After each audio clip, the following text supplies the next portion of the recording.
Every week, the program Sports Nation introduces you to the main events of Kazakhstan and world sports. We cover large tournaments, find outstanding heroes, and open doors to the best sports arenas in the country.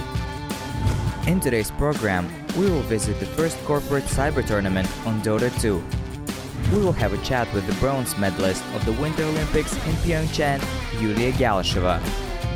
Also, you will find out how canoeing is developing in Kazakhstan.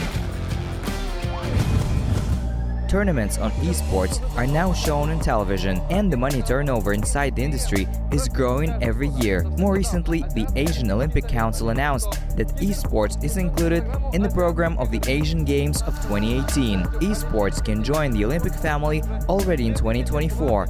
At the moment, we are at the first large-scale corporate tournament for Dota 2 in Kazakhstan. It is very hot here.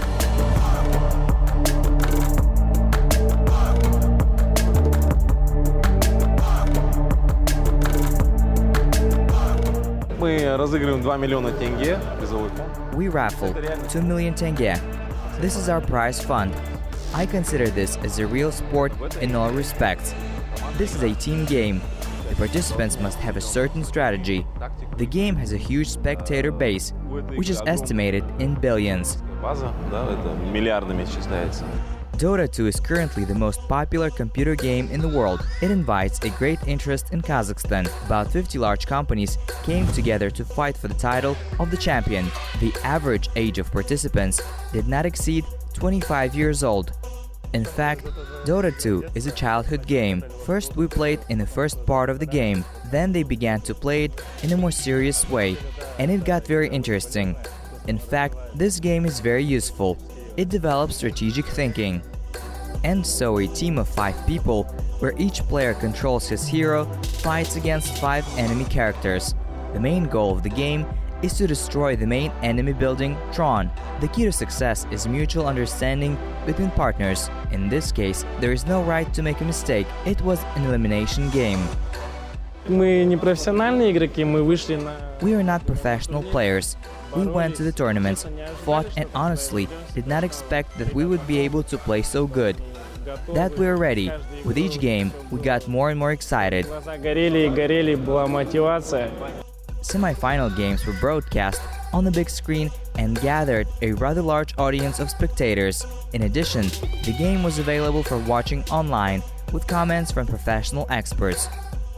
These were competitions at a high level. This was the first corporate tournament, and I think it was not the last. There is an opportunity for ordinary children to prove themselves in esports, to get to the big arena. Everyone has a goal, everyone has a dream. Organizers are sure that such tournaments strengthen the corporate spirit and allow participants to assess their real level. In addition, this is a major contribution to the development of esports in Kazakhstan. At the moment, the level of development of esports in Kazakhstan is very weak. Few teams, little sponsorship to organize any tours and cups. I would like to thank organizers for the fact that they made a great contribution to the development of esports in Kazakhstan. It was a good experience. Parents should not worry. In any case, it is an integral part of modern life, and it's better to follow the trend than to stay behind. The winning team received 1 million tenge. For esports, the amount is not large, but in Kazakhstan, these are only the first steps, and it is possible that one of these guys in the future will be able to win a medal of Asian or even Olympic Games.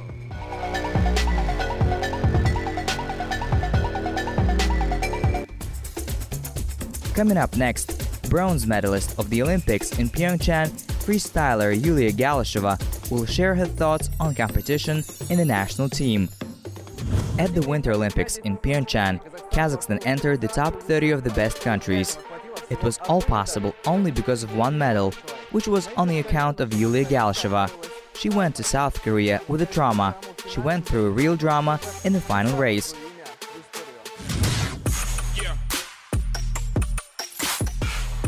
A month before the Olympics in Sochi, you were offered a Canadian passport. It was in Canada. We were at the airport. I was taken separately to the other side of the registration desk through another checkpoint. They gave me a passport. Everything lasted 10-15 minutes, but it seemed that it was forever. They told me, here's the passport, sign it, and you'll be a Canadian citizen. I took my passport and left. In addition to that, you were offered the Russian citizenship, even a fictitious marriage. This was in 2015. It was official. They were negotiating through the federation, through the coach. Everyone was aware of this. Not like Canadians, they didn't offer me a passport at the airport in the middle of the season. They wanted to invite you to play for the national team. Yes, to represent Russia at the Olympic Games in 2018. Did you consider it?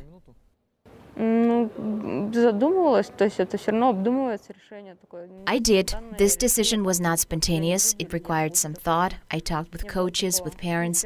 It was a big deal for me, but then I decided to stay at home. Do you realize that you made history by winning a bronze medal in the Olympics? Yes, and it was great that I won a medal for Kazakhstan because I spent a lot of energy, spent many years training, and if I brought a medal to another country, it would have been still Kazakhstan's merit. You very often listen to music, and before large competitions, you constantly wear headphones. When I climb a mountain, I wear a helmet. I always have an earpiece. At the Olympics in South Korea, on the day of the final races, which songs were in your playlist?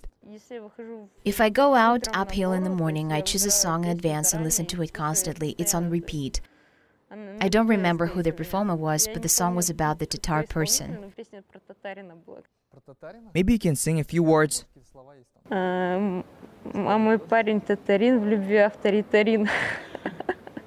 You are good friends with Dmitry Reykert. How do you support each other in competitions? When he performed with Pavel, we already had 3 days. I came to the mountain after the award with a medal at the finish line. I showed everyone my medal. Everyone touched it. We were very happy. I thought it would help them. I didn't say anything in particular. We just wished good luck to each other. Did you have a goal to win a medal? Our goal was to get from the 3rd to the 1st place. We had a plan. We had to achieve it no matter what. We went for a medal.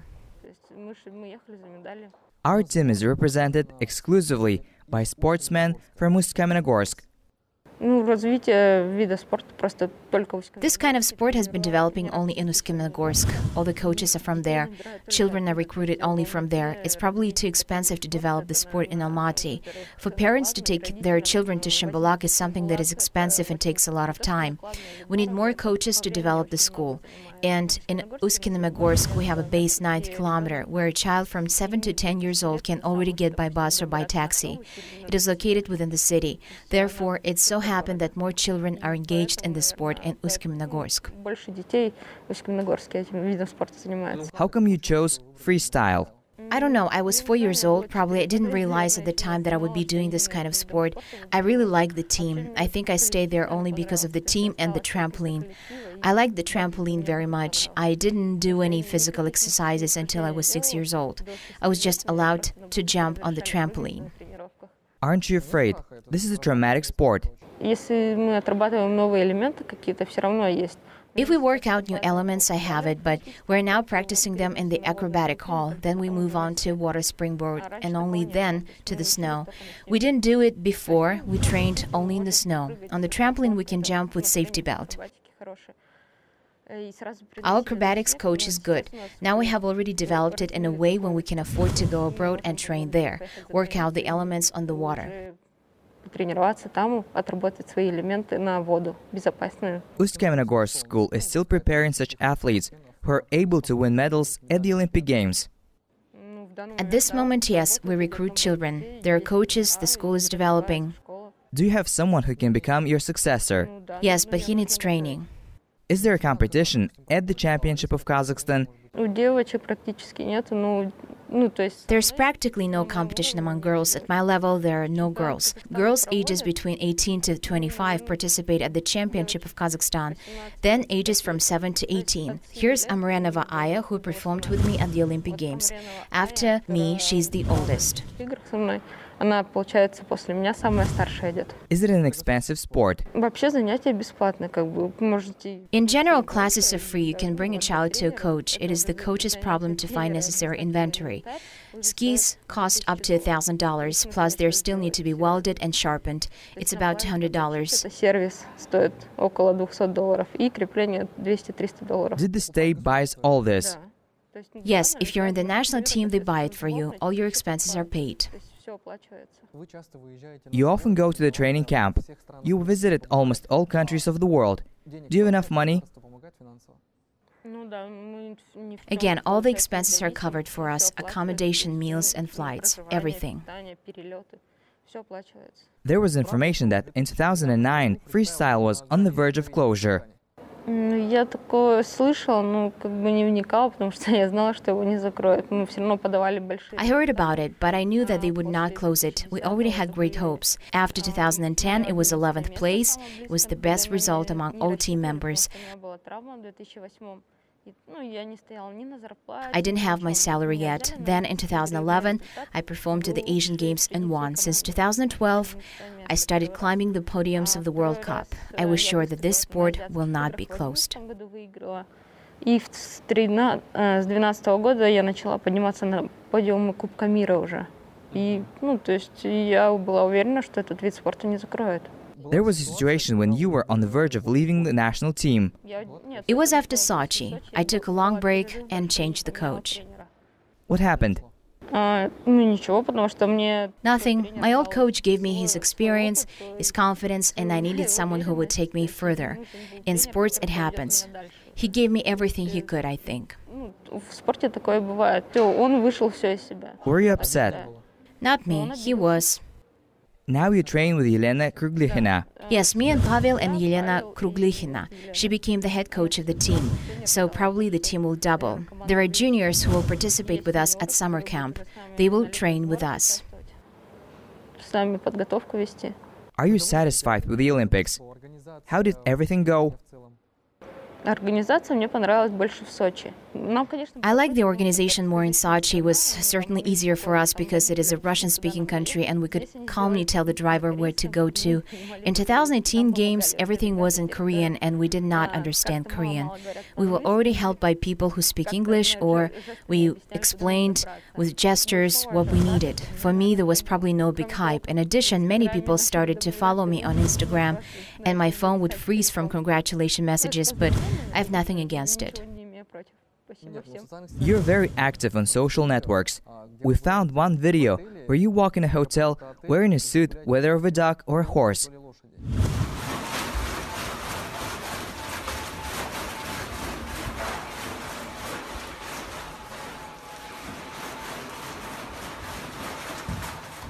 What are the craziest things you've done in your life? Безумно? Да, у меня каждый день безумный.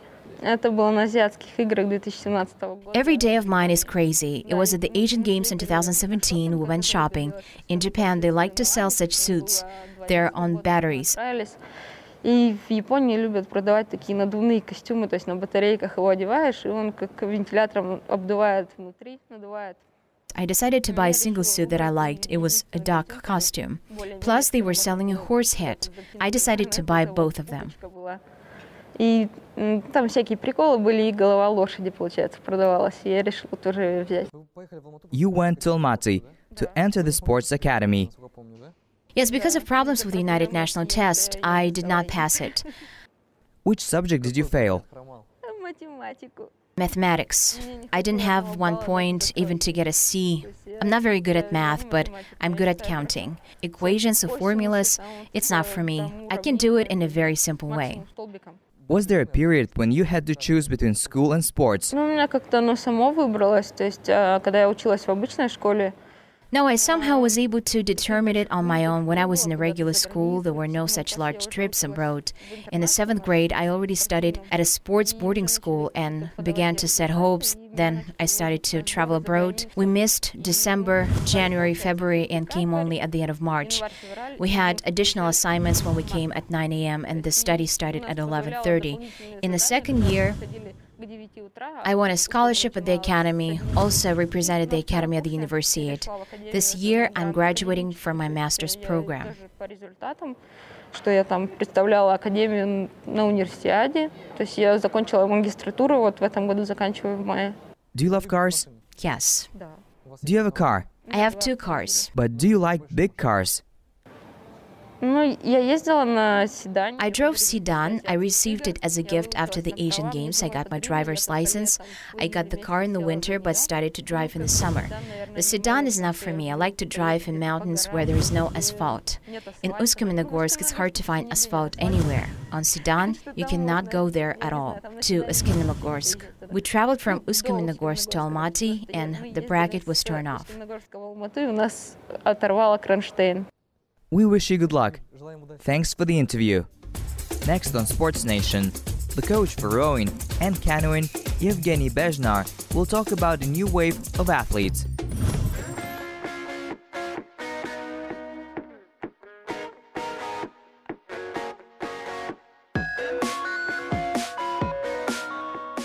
Nature, water, clean air and boat. The romance of rowers and canoeists. It is one of the most beautiful sports and at the same time physically heavy, on a par with biathlon and ski races. You start training in this sport at 10 years old.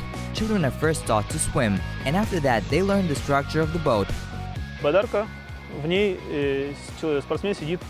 This is kayak. An athlete sits here.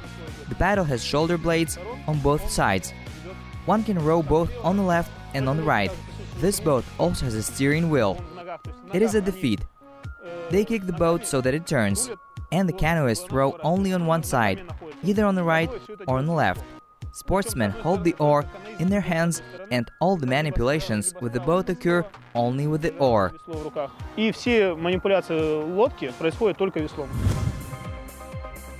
Kayaking and canoeing are very popular in Europe, and Europeans dominate absolutely over all athletes from other continents.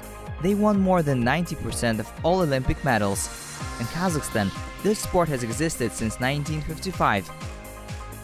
3 раза по 3 минуты в аэробе выкатились, потом ставим веревочки, и с веревочками мы срабатываем 5 раз по минуте. In Kazakhstan, this sport has existed since 1955, when the country's first championship was held. Today, canoeists are trained in sports schools in Uralsk, Atrau, Pavlodar, Astana, in just 10 regions. There are no less than 8 trainings per week.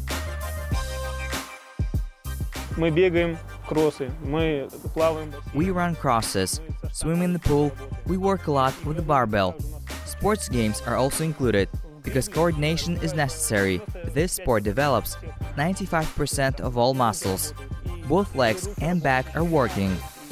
This is such a sport where you need to have all the qualities: strength, agility, flexibility and quickness.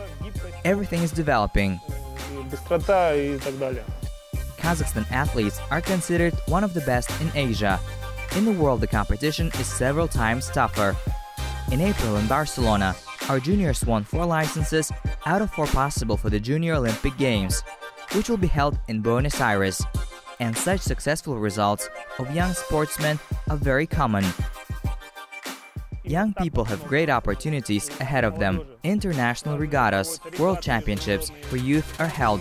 There are competitions up to 18 years old, up to 23 years old.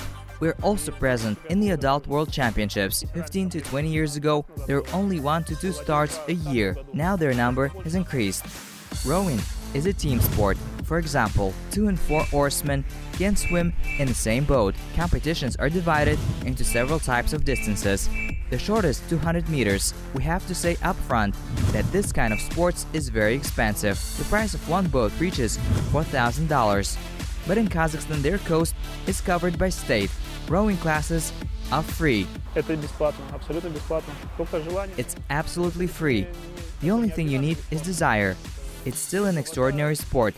In Kazakhstan, other sports are more popular than rowing. Более популярны другие виды спорта, нежели гребля.